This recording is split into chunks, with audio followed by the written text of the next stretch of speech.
How's it going? I'm in the new workshop and I am trying to finish up this neck for this oil can build. I thought I'd just share how I go about shaping a neck like this. I've been using, for this, where is it? Some templates from Chicken Bone and John. For a couple of them anyway that I can get ready in time for Northeast Guitar Show. I'm going to be demoing my guitars and some tunes, so make sure you get that. I'll pop the poster up. But decided now's the time to carve this neck. So first thing I do, as you can maybe sort of see here, the light's like in a really awkward place. I'll mark the center point. Okay, so I know the midpoint of the back of the neck. And then I want to mark the curves here, where I'm going to cut them in with the curved rasp and sort of shape the sort of point between the headstock and that, so we'll get a close up on that. Alright, so you can see the neck, we're all good in the hood. Yes. So I've marked this centre point on here. It's going to be hard to see from there because I'm just using a pencil sort of lightly, but I'll just go again. I don't want it to be too much, but it doesn't matter. So mark the centre point out. Now, it's only through playing these things that I realise when I make a mistake. I used to do this sort of joint and start the curve sort of, I wouldn't say a bit too far off, but basically I want to try and get it so that when you're doing anything on this first fret, you're in a comfortable position, because if you don't, carve out this bit here, if you do it further down and you're only up here, it's just a little bit more awkward. It's not impossible, but it's just something that I know I used to do on some of my guitars, so that I share. But curves. So generally speaking, eyeballs, because they're pretty good. So I'll like sort of eyeball where I want this sort of cut out to go, like where the curve of the rasp. Let me see if I've got the rasp actually, just to make it a bit easier to visualise. I'm behind you now. Is that scary? Hey. Curved rasp. I've been loving this. This has been really helpful for working out. So I want to get an idea of the chunk I want to take out. So I'm going to go here. Like I said, just sort of eyeball where I want to come in at. Yeah, I think that's about right.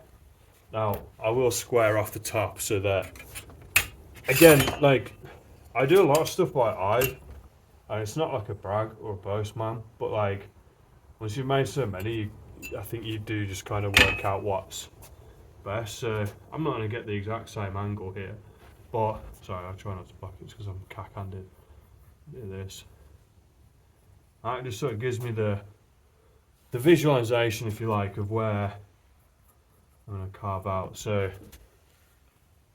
I think that's pretty good. This makes sense to me. It might not make sense to anybody else. I don't know. But yeah, so I do that at that end. Now, for the heel, I have been really struggling with the transition from sort of the back strap to the neck. It's something I'm trying to get better at for carving, but I know that I think this is ash, so it's going to be relatively nice on the tools. If it's something like maple, it's a hard slag, so I should be able to get like a decent shape out of this. So we'll pop back over and get to shaping now. We're locked in, we're ready to go, I think.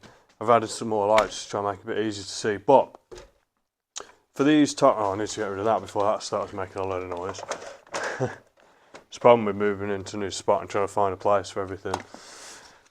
Yeah, so I like to go with this Japanese curved file. This is like a really rough one for roughing it out, and I'll start this top bit, and generally speaking I'll get like the first section, like this headstock section, done first before coming in and carving the rest and the heel.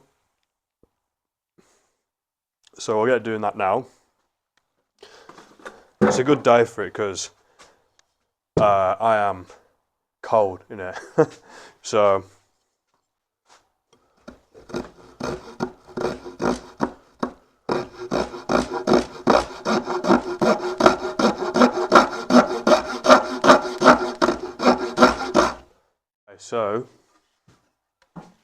just figured I'd stop after that first bit just so you can get an idea of, you can kind of see that curve, like that point, you know, where I marked out, and that's actually like about, I know I said about like gauging it by eye, but generally speaking with these sort of things, I feel like you've just got to do to work out what's best, but you've got to play them.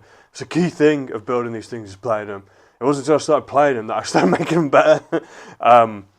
But yeah, so you can kind of see, I've not gone too harsh, just enough. I'm going to do the other side now. For some reason, my brain, like wiring wise, cannot fathom doing the opposite side as well. I don't know what it is. But yeah, so we'll get to that now.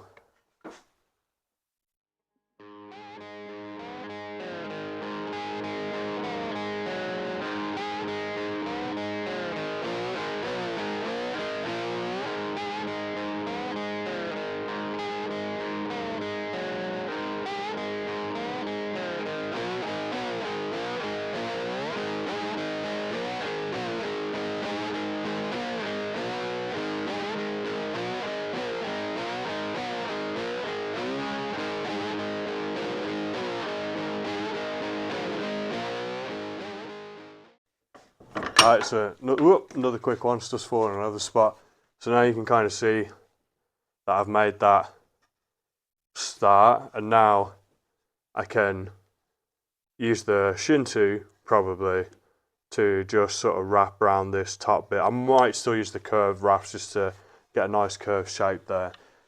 Gives you an idea of how it started. I'm going to get busy like cracking on doing the whole thing now, so we'll probably do a speed run of that once I pick up the bit that fell on the floor.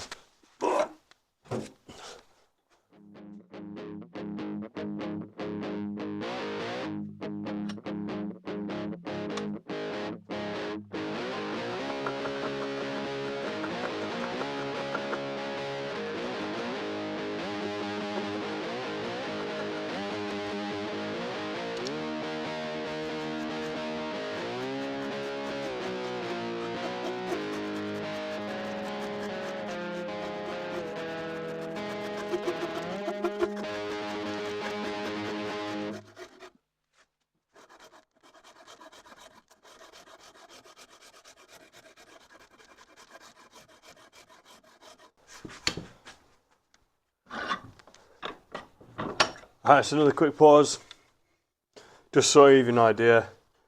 Like, I've only literally just started taking off that edge and sort of trying to blend the top here. Let me see if I can get a better light over here. And just trying to blend the light, the curve here, the curve into it there. Because it kind of sets the foundation then for how to even out everything else. And these videos, by the way, they're not like a how-to, because I'm not a professional.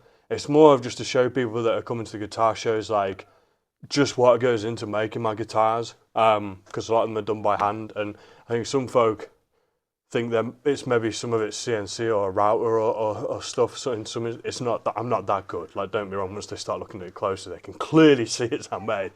But it's just to give you an idea, because I know that a lot of stuff now is CNCs and you know, other bits that sort of make some tasks quicker, but I prefer the therapy of hand carving it. So yeah, I'm going to carve the rest now. I'll stop interrupting at some point.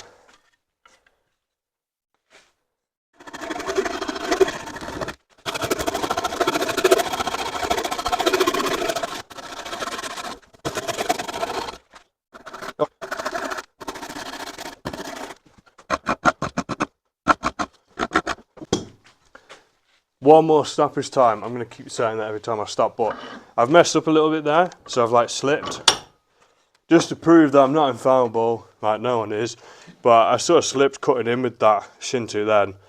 Grazed this bit, which is fine, but I've definitely took too much here, so I'm now going to sort of reshape and refine with that curve rasp again. Again, just show you like the process. All right.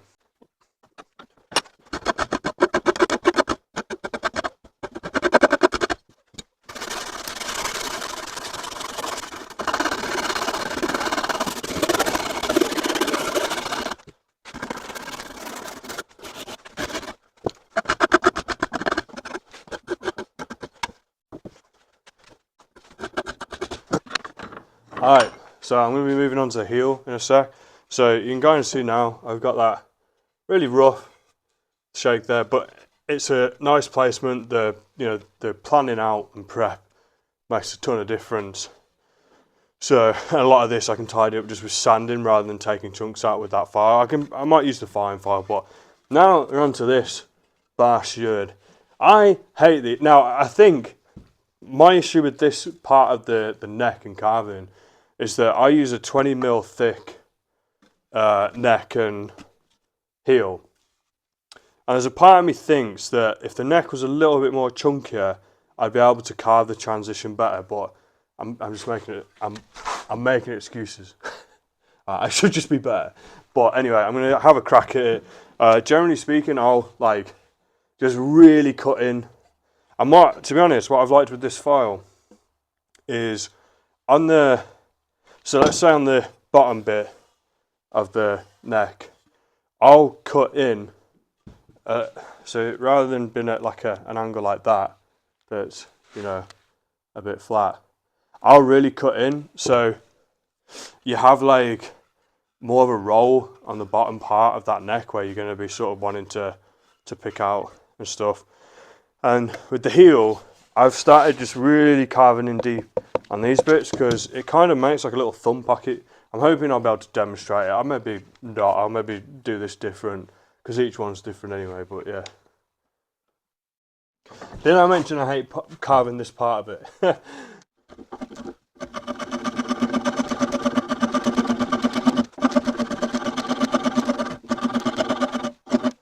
Another thing I've learned just over time is to let the tool do the work, not like throw 10 tons of shite behind it to get something done.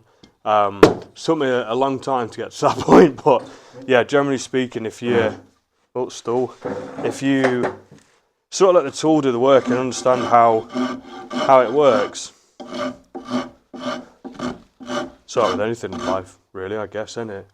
Yeah, you can get such a better look. Like this is already looking better than a lot of the ones I do. So I'm going to do the other side. This is the side that my brain can't handle.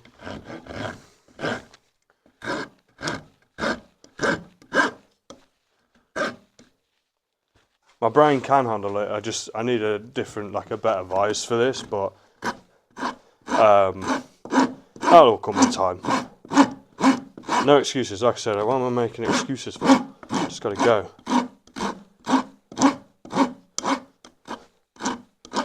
So that's already more of a cut-in sort of angle. So I'm going to just sort of try and pair this bit up now.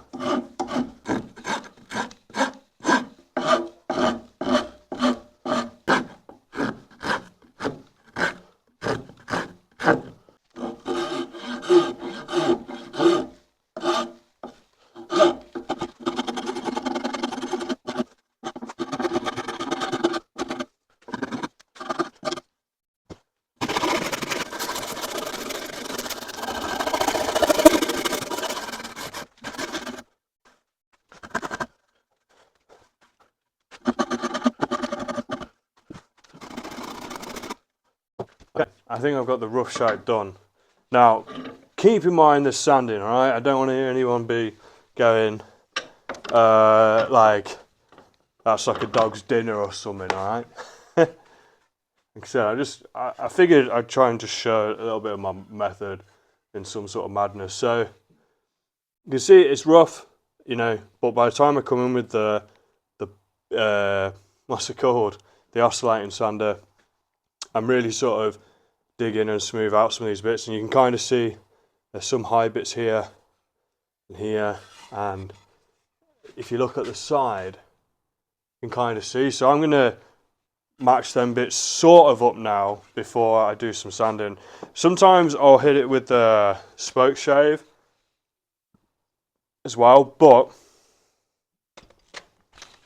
I think I can just do this with the Shinto and a sandpaper trick. Oh my god, I just got scared by a ghost. You hi? Like I said, sweetheart, I'm talking to people that maybe will watch me make guitars. I am silly.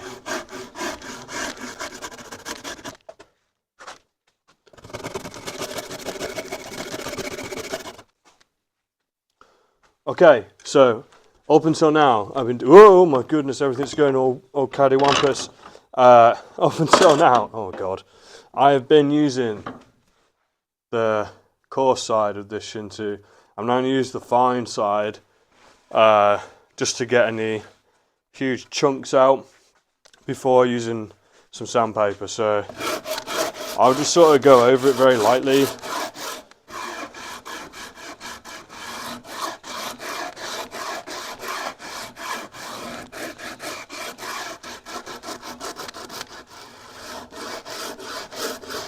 And all it's doing is just getting it more ready for sanding and refining, because if you've got any big gauges or anything like that, you want to try and get them out now, I think, anyway, because if you don't, you end up having a bigger pain in the ass the next time. I can just see that this is not quite as curved, so I want it to be. I think it's one of them where I'm going to be taking more and more off, but we'll just see. We'll see after sanding. So, for my next trick, so this is just 80 grit sandpaper from a belt sander. You know, like the cheap bits, like the cheap sort of thin belts for your handheld ones. I cut them in that,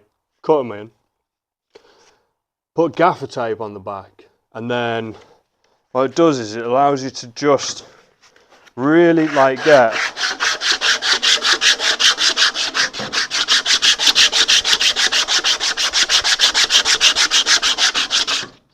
it just allows you to really get like a curvature on the thing. I've seen this from somebody else. I've definitely not come up with this. I just can't remember where I've seen it. But honestly, it's so great just for once you've done some filing and stuff, just being able to go, just get more of that roundedness, to what you're doing. I can already see there's some parts of this neck that I need to really thin out a bit more. So I'm going to do that before doing any more. Yeah. So what I'm going to do is I'm going to mark. Again, another thing of sort of the process for me, right, is so when I'm carving, I'm looking at it like that, generally, for ages. And when I get to this point and turn it on its side and I look at both sides, you get a different, point of view, and it just helps me to refine it a little bit more. So we're going to do that now. I'm going to mark out where I think I've got to just be a little bit more, got to take a little bit more meat off, essentially. Yeah. Just to blend it a bit better than it is.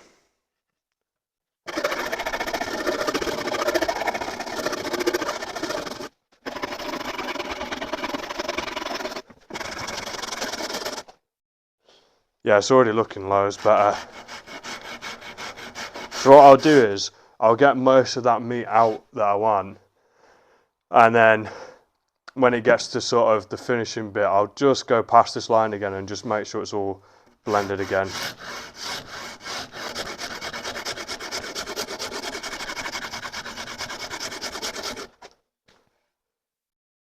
Yeah, I think we're about there now.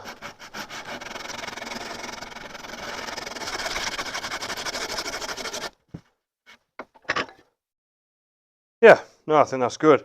So I'll now go over it with that fine file again, sand again, and I know full well, I'm going to point with the nice bit, I know full well that there's quicker ways of doing this. All right, but I don't know. I like doing it this way with hand tools, and I don't mind like reading the steps. Again, like if someone asks me to build something for them, I don't build them for my stupidity of extra time, you know.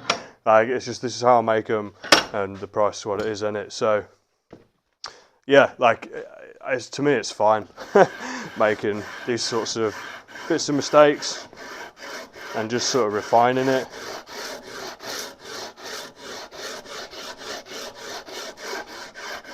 Yeah.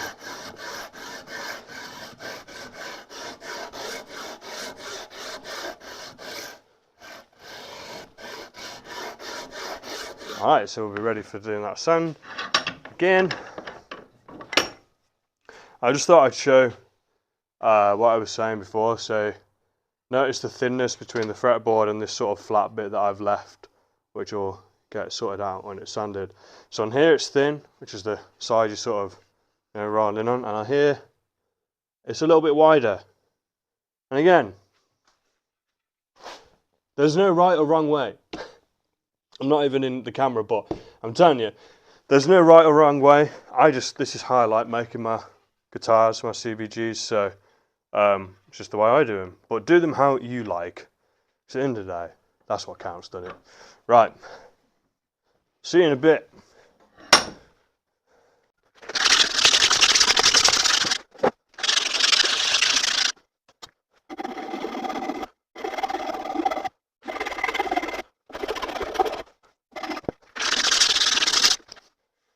Alright, so you can sort of see there how smooth that's come up. What I'm going to do is use this small curved rounded file. Curved, rounded, I meant to say fine, like it's a fine curved one, just to neaten up these headstock sort of transition bits. I'm aware I'm really close to the, what's it called? What's the word? Oh, the wings of the headstock. I keep losing that bit of wood and it's making me lose my mind. I'll do this side. Actually, this side doesn't need as much. So this was probably the side that my brain can handle, but the other side is. Yeah, no, that's all right. Now just sort of neaten up a little bit. So take one more look. That's a bit chunky there. And again, like I'm just reiterating because I'm conscious that I don't want people thinking I'm a know-it-all Nigel. Like this is all just how I make these things. Like it's not like some people might think, oh, you know what? Yeah, I'll give that a bash. And that's cool. But don't take what I do as any sort of gospel or help, man. Because I'm a dafty at the end of the day. Alright, so a little bit of cleaning up there. But I'm actually pretty happy with how it's turned out. So alright. So I think we're done. This is, again, I'm just going to say it again, but these Chicken Bone John headstock templates that you put out, they're only a couple of quid. I think it was less than a £5 for the digital download to print yourself at home on an A4 borderless setting. And if you wanted to have a crack, I'd say pick them up because you know what you're getting. You know it's good. Yeah, but look how nice that is. That's mahogany wingtips to that as well. It's going to be sanded and leveled and stuff.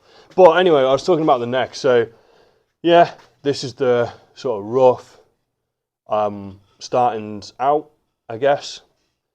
Again, all hand carved.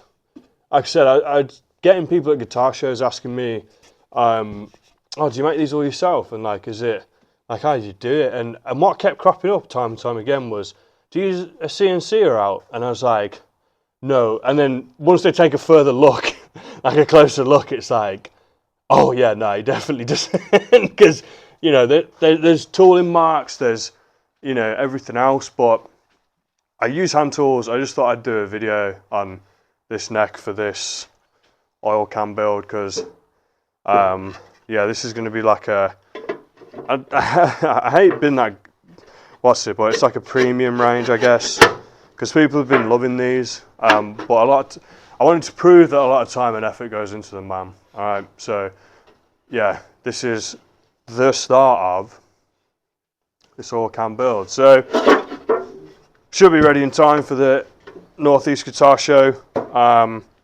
Yeah, that was just a quick video on that. I'm now going to tidy up all this man glitter. So ciao for now.